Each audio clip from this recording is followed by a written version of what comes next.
Olá pessoal, estamos aqui para dar continuidade à nossa reflexão. Falamos na nossa última conversa sobre a missão de Deus e como nós podemos ser incluídos como cooperadores nessa missão. E agora nós vamos dar continuidade a esse assunto, falando sobre a grande comissão.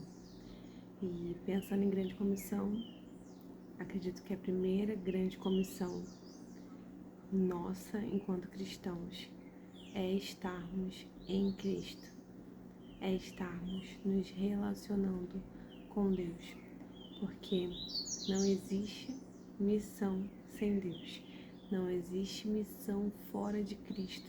Cristo é o centro de todas as coisas.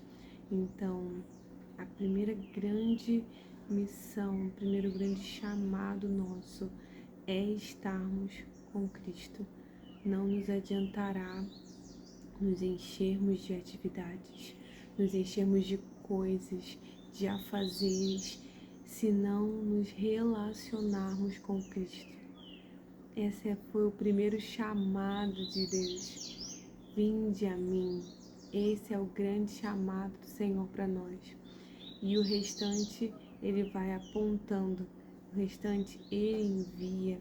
Ele próprio disse em João 15, que eu já não chamo vocês de escravos, porque escravos não sabem a vontade do seu Senhor, mas eu vos chamo de amigos. E depois que Ele nos chama de amigos, é que Ele diz, então eu vos chamei para que vocês vão e deem fruto.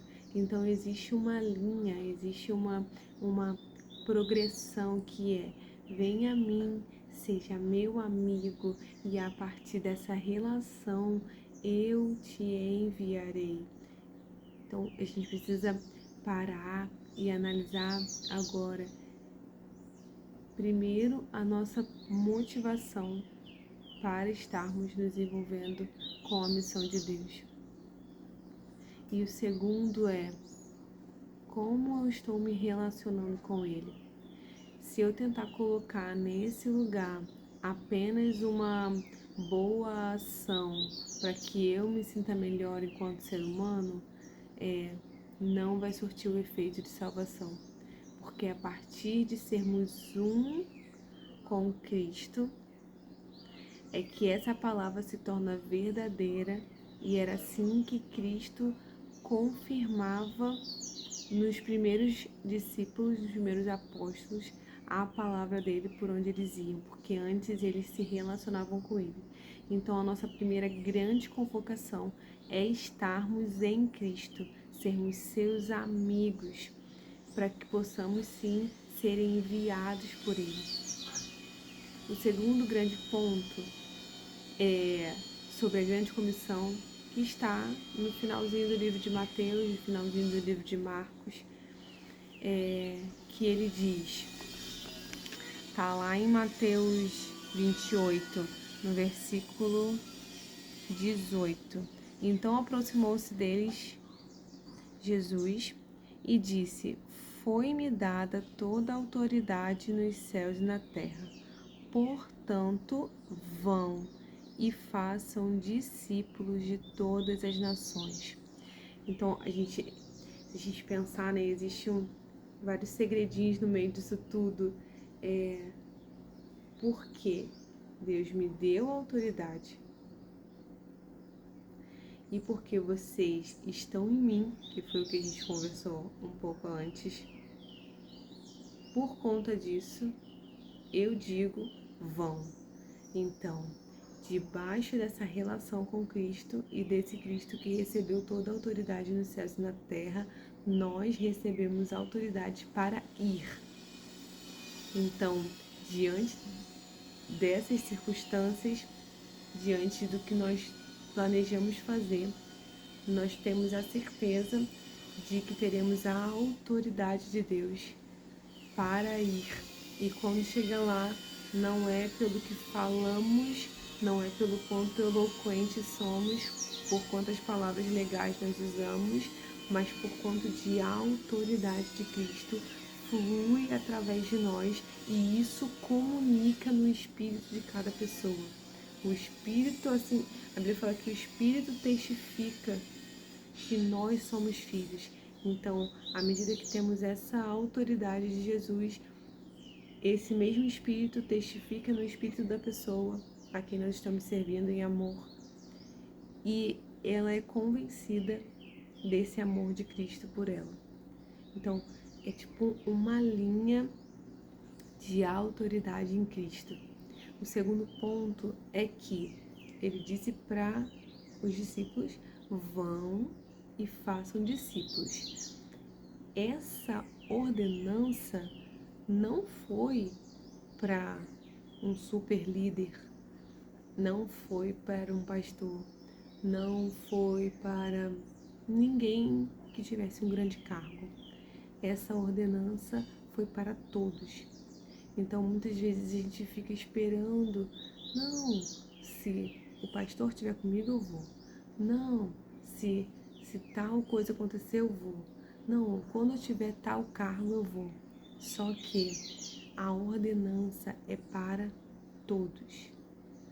Todos os cristãos receberam a ordenança de Deus de ir e fazer discípulos de Cristo a todas as nações. Então é nossa responsabilidade. Precisamos assumir a nossa responsabilidade no reino como filhos maduros. Precisamos assumir, não, eu sou cristão. Eu carrego a bandeira de Cristo. Então eu tenho a responsabilidade de fazer discípulos em todas as nações.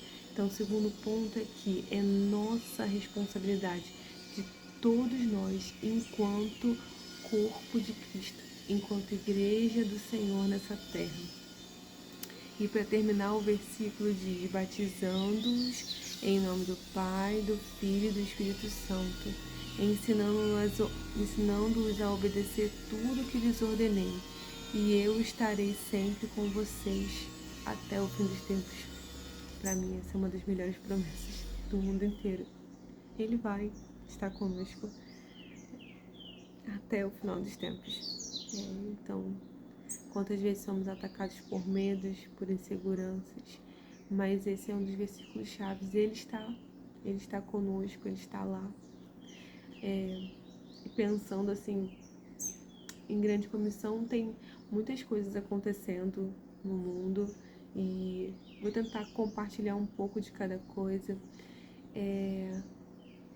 Existem mais de 7.000 povos que não tem nenhum versículo da Bíblia traduzido para a sua língua, nem João 3,16, que é um dos mais famosos, eles não têm para a sua própria língua, então eles nunca ouviram falar sobre Cristo.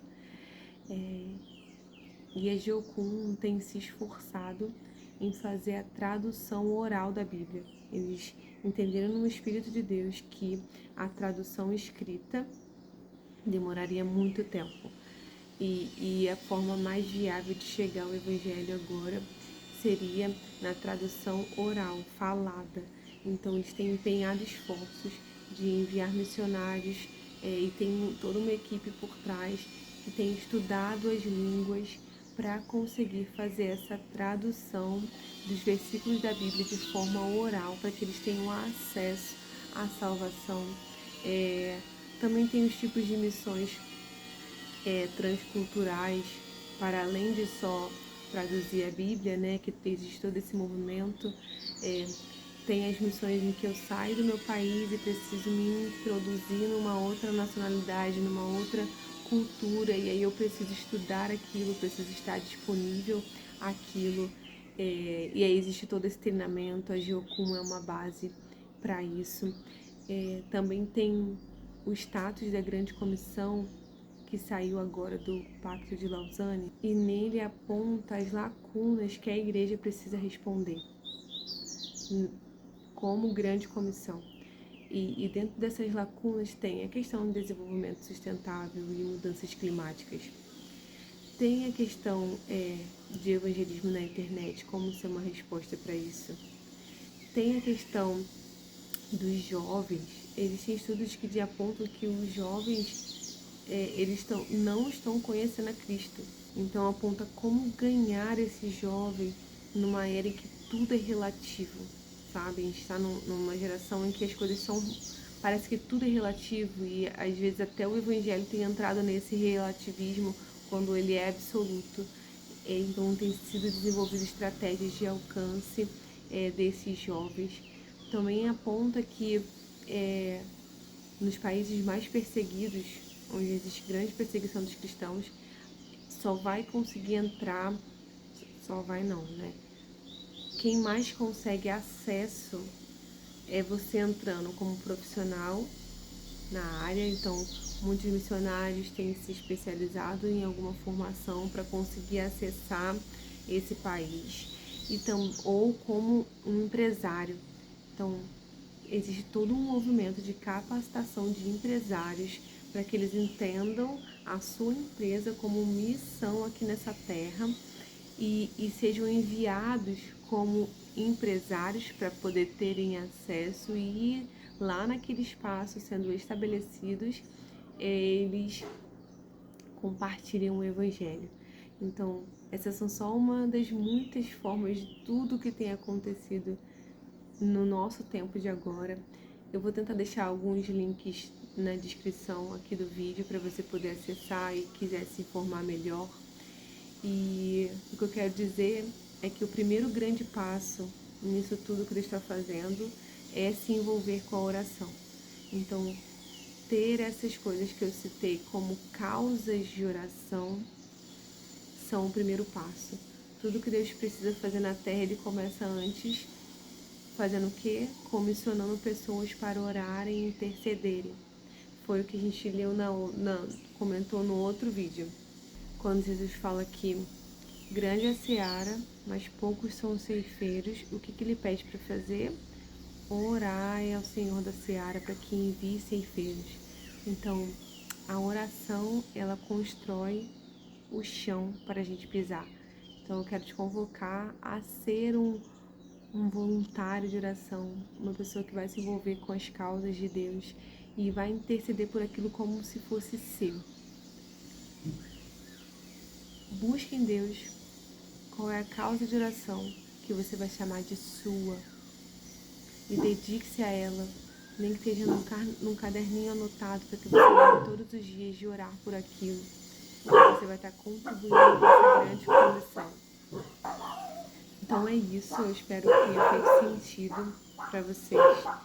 Eu espero que tenha dado esse panorama de esclarecimento sobre autorresponsabilidade, sobre o que é a grande comissão, sobre que Jesus vai estar conosco em todo o tempo. E é isso. Espero que eu tenha contribuído de alguma forma. Qualquer dúvida é só entrar em contato conosco. Um beijo e até a próxima.